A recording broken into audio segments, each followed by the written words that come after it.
Good day, everyone. I'm Pedrito Isancover, first year college student from CTU now.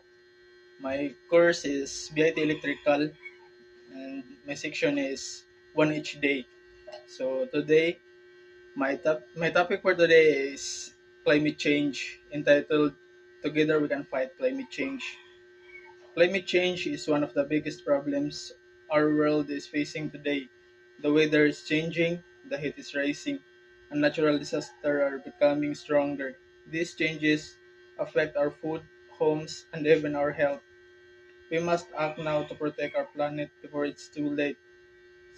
So, climate change is caused by pollution, cutting down trees, and too much use of energy.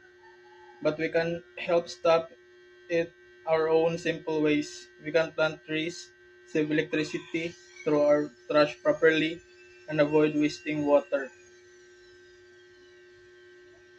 Every small action makes a big difference when we do it together. The earth is our only home, and it is our duty to take care of it for the next generations. We may be young, but we can still help in saving our planet. Let us start by being responsible and caring for the environment every day. If we all work together, we can fight climate change and make our world a cleaner and safer place to live in. That's all. Thank you.